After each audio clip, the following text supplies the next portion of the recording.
आज दोस्तों बात करने वाले हैं कि अगर आपके पास एसबीआई का क्रेडिट कार्ड है और आप उस कार्ड के थ्रू आप लोग एटीएम मशीन से कैश को निकालने के लिए सोच रहे हैं या फिर आप लोग अपना कैश जो है वो निकाल चुके हैं, तो वहाँ पे आपको ये जानना बहुत ही इम्पोर्टेंट है कि आप लोग अगर कैश निकालते हैं तो वहाँ पे आपको कितना चार्जेस देना पड़ेगा। तो इस वीडियो में पहले हम आपको दिखाएंगे कि इसमें क्या प्रॉब्लम है और उसके बाद हम आपको ये बताएंगे, आई मीन दोस्तों हम पहले ये बताएंगे कि अगर आप कैश निकालते हैं तो उसका कितना चार्जेस पड़ता है और उसके बाद हम ये भी बताएंगे कि इसका सलूशन क्या हो सकता है। तो इस वीडियो को आपको ध्यान से देखना है और ध्यान से सुनना है, ताकि अगर आप भी कैश को निकालने के लिए सोच रहे हैं तो वहाँ पे आपको ये जानना बहुत ही इम्पोर्टेंट है कि वहाँ पे आपको कितना चार्जेस पड़ने वाला है। यहाँ पे दोस्तों होता क्या है, मुझे भी एक बार बहुत ही अर्जेंट रिक्वायरमेंट हुई थी कैश की। तो वहाँ पे मुझे कैश दोस्तों चाहिए था, तो मैंने एटीएम मशीन में जाके अपना क्रेडिट कार्ड यूज़ किया और आराम से मैंने कैश को निकाल लिया। तो मैंने वहाँ पे 500 रुपये ही निकाले थे। लेकिन दोस्तों हुआ क्या था, जब मेरा 1 महीने के बाद बिल जनरेट हुआ तो वहाँ पे मुझे पता चला कि भैया 500 रुपये जो मैंने निकाले थे वो तो मुझे पे ही करना था। उसके बाद मेरा विड्रॉल चार्ज 500 रुपये पड़ गया है और उसके बाद मेरा 90 रुपये जीएसटी टैक्स वगैरह पड़ चुका है। तो टोटल दोस्तों कहें एक शॉर्टकट में कि भैया मैंने 500 रुपये निकाला था और वहाँ पे मुझे इस 500 के बदले पे करना पड़ा अप्रॉक्स 1090 रुपया। तो इस तरीके से मेरे पास कई सारे कमेंट भी आए हुए हैं कि भैया हमारे पास एसबीआई क्रेडिट कार्ड था और हमने वहाँ पे 1000 रुपये निकाले, तो 1000 रुपये की जगह पे मुझे 1000 रुपये प्लस 1000 रुपये प्लस 90 रुपये मुझे वहाँ पे करने के लिए बोल रहा है। तो ये दोस्तों आपको भी ध्यान रखना है कि अगर आप कैश निकाल रहे हैं अपने एसबीआई क्रेडिट कार्ड के थ्रू तो वहाँ पे आपको ये चार्जेस देना पड़ सकता है। क्योंकि दोस्तों हमको ये देना पड़ा है तो मैं आपको वो बता रहा हूँ, बाकी आप देख सकते हैं। लेकिन दोस्तों ये चार्जेस कई सारे लोगों को देना पड़ रहा है। तो दोस्तों यही शायद इनका रूल है, क्योंकि जब मैंने 500 रुपये निकाले थे तो वहाँ पे मेरा 500 रुपये विड्रॉल चार्ज आ गया था और 90 रुपये कुछ टैक्स और जीएसटी वगैरह वहाँ पे काट लेते हैं। ठीक है, तो मैं आपको सबसे पहले दिखा देता हूँ कि मेरा जो विड्रॉल चार्ज कटा था वो वहाँ पे कैसे लिख के आया था। क्योंकि कई बार लोगों को यकीन नहीं होता है कि 500 रुपये निकालेंगे तो 500 रुपये ही कैसे हमारा कटेगा। ठीक है, तो वो मैं आपको पहले दिखा देता हूँ। तो यहाँ पे मैंने एसबीआई कार्ड ऐप को यूज़ किया है और आपको वीडियो को लास्ट तक देखना है। मैं आपको इसका सलूशन भी बताऊंगा कि अगर आपको कैश नहीं निकालना है तो इसके बदले आप क्या कर सकते हैं। ठीक है, तो हमने यहाँ पे एसबीआई कार्ड ऐप को यूज़ किया है, इसको आप ओपन कर सकते हैं।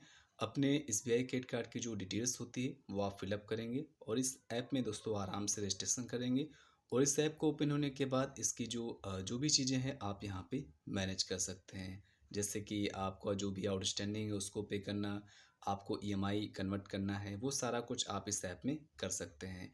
इसके सारे वीडियो दोस्तों आपको मेरे प्लेलिस्ट में जाएंगे और वहाँ पे इसके सारे वीडियो इस ऐप के थ्रू जो भी वीडियो हो सकते हैं वो सारे वीडियो दोस्तों आपको वहाँ पे मिल जाएंगे, तो आप उनको देख सकते हैं। तो यहाँ पे आपको एक व्यू अकाउंट डिटेल्स का ऑप्शन मिलेगा, हम इस पर टिक करेंगे। करने के बाद हम कार्ड स्टेटमेंट में चलेंगे। अब यहाँ पे हम स्टेटमेंट में आए हैं और मैं आपको दिखाता हूँ कि किस महीने मेरा वहाँ पे जो विड्रॉल चार्ज कटा था। क्योंकि दोस्तों उसके बाद मैंने कभी भी कैश नहीं निकाला, क्योंकि फर्स्ट टाइम मुझे लगता है लोग निकालते हैं, उसके बाद जब उनको पता चल जाता है कि भैया इतना चार्ज करता है तो उसके बाद दोस्तों हिम्मत नहीं होती कि हम दोबारा से कैश को निकाल सकें। क्योंकि 1000 रुपये का 1000 रुपये कट रहा है और 500 का 500 रुपये कट रहा है, तो इसका दोस्तों कोई भी फ़ायदा नहीं है। ठीक है, तो चलिए मैं आपको दिखाता हूँ कहाँ पे विड्रॉल चार्ज कटा था मेरा। अब यहाँ पे मैंने जुलाई महीने का यहाँ पे स्टेटमेंट को व्यू किया है और यहाँ पे आप देखेंगे नीचे यहाँ पे तो आपको ये दिख रहा होगा, आप देखेंगे यहाँ पे एसबीआई एटीएम कार्ड फीस। यहाँ पे आप साफ साफ देख सकते हैं, यहाँ पे लिखा हुआ है एसबीआई एटीएम कैश फ़ी। ठीक है, तो ये दोस्तों यहाँ पे लिखा हुआ है और यहाँ पे टैक्स करके 90 रुपये यहाँ पे लिखा हुआ है। तो इस तरीके से आप देख सकते हैं यहाँ पे 500 रुपये मेरा जो एटीएम कैश फ़ी के रूप में काटा हुआ है। तो इस तरीके से मेरा 500 रुपये यहाँ पे कट गया था, जबकि मैंने 500 रुपये ही निकाले थे और 90 रुपये वहाँ पे कुछ टैक्स वगैरह वहाँ पे उन्होंने लिया था। ठीक है, और जीएसटी वगैरह भी वहाँ पे लिया जाता है। तो इस तरीके से ये कंफर्म हो गया है दोस्तों कि अगर आप कैश निकालते हैं तो वहाँ पे आपको चार्जेस ज़्यादा देना पड़ेगा। ठीक है, 1000 रुपये के 1000 रुपये भी देना पड़ सकता है और 500 के आपको 500 देना पड़ता है प्लस जीएसटी वगैरह। ठीक है, तो अब इतना समझ में आ गया कि कैश निकालने में हमारा ज़्यादा चार्जेस लग जाता है, तो इसकी जगह पे हमको क्या करना चाहिए। तो दोस्तों इसकी जगह पे आप एक चीज़ यूज़ कर सकते हैं जो कि मैं यूज़ करता हूँ। जैसे कि आप लोग अमेज़न ऐप यूज़ कर सकते हैं, जहाँ पे जो पे वाला सिस्टम होता है उसमें एक वॉलेट होता है। आप वॉलेट में अपना जो भी केवाईसी वगैरह है वो कंप्लीट करवा सकते हैं। उसके बाद अब उस वॉलेट में आप लोग अपने क्रेडिट कार्ड के थ्रू आप उसमें पैसे जमा कर सकते हैं और वहाँ पे जो मतलब प्रोसेसिंग फ़ीस लगती है वो दोस्तों काफ़ी कम लगती है।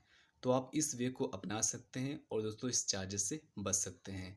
जब उस वॉलेट में आपका पैसा ट्रांसफ़र हो जाएगा मतलब आपके क्रेडिट कार्ड से उसमें चला जाएगा और उसके बाद वो पैसा आप किसी भी अपने डेबिट कार्ड, एटीएम कार्ड में ले सकते हैं और आराम से अपने एटीएम कार्ड या फिर डेबिट कार्ड के थ्रू अपने पैसे को निकाल सकते हैं। तो दोस्तों ये तरीका काफ़ी अच्छा होता है, लेकिन अगर आप डायरेक्टली आप एटीएम मशीन में अपने क्रेडिट कार्ड को लगाते हैं और कैश को निकालते हैं तो वहाँ पे आपको चार्जेस ज़्यादा देना पड़ेगा।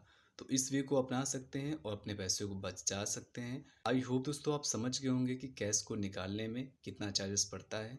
फिर भी अगर आपको कोई कन्फ्यूज़न हुआ हो, आपके मन में कोई सवाल हो, तो बेफिक्र होके कमेंट बॉक्स में लिख सकते हैं और मैं आपके कमेंट को उत्तर ज़रूर दूँगा। थैंक्स फॉर वॉचिंग दोस्तों। Bye bye.